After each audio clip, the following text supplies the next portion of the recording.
In this video, I would like to show you some examples what you could use in the language environment.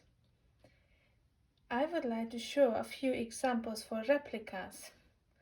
So replicas, they are realistic objects what you could set up in the home environment on the working shelf or in an infant community in the language area.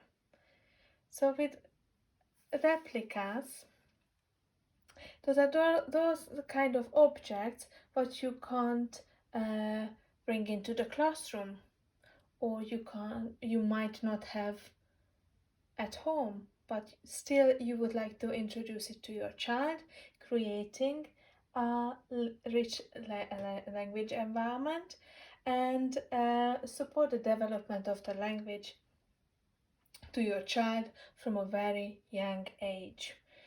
So as you can see, I prepared a few examples. This is a baking set.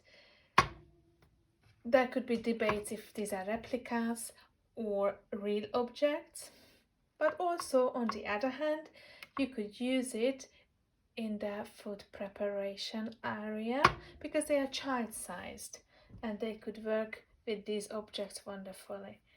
In this case, I would recommend to use them as replicas.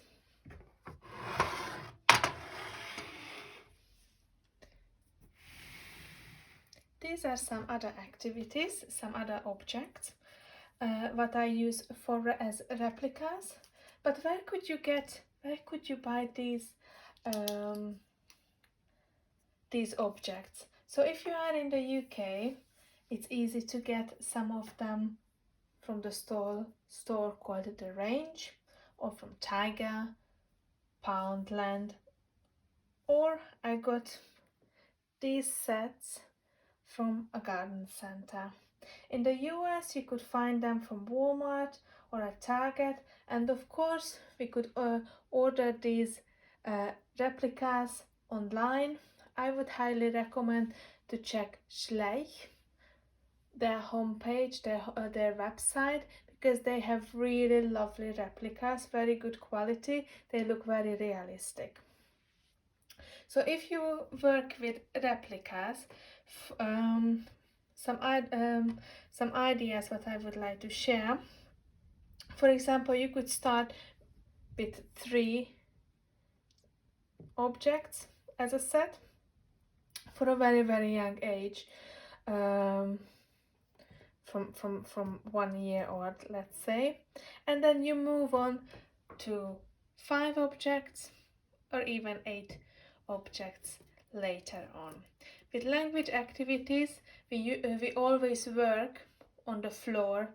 I would suggest to have some floor mats available for the child, what you can use in your home environment or in an infant community. So we don't work with language materials at the table. I would highly recommend that you work on the floor.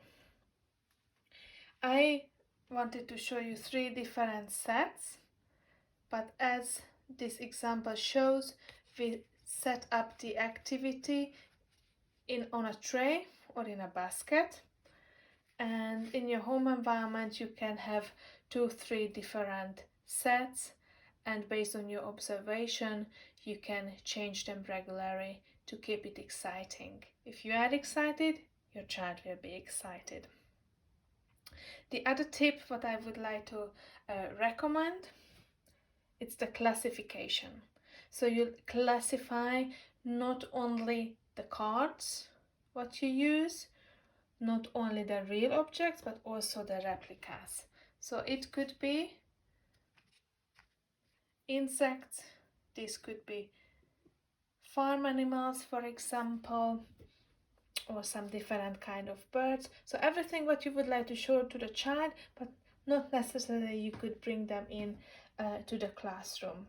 Some examples of replicas could be clothing, vehicles, furniture, animals, for example cookware, utensils, baking set, different tools, or musical instrument, but it's very important that we want to introduce the reality, so these replicas need to be as realistic as possible if you think of size, color, and proportion and look.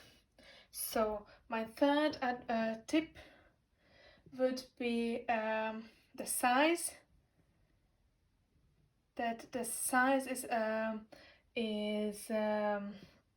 if you compare the animals to each other, they are realistic. For example, the pig is not bigger than the horse, or the color is realistic, and you classify them. So please be creative, use what you have at home. You could order online. We recently ordered some teeny tiny musical instruments what we are using as replicas, and try to think of different varieties what would be interesting for your child. Also try to follow the interest of your child. If the child is interested in music, then show some musical instrument. Some of the children, they love animals, then show some animals to the child.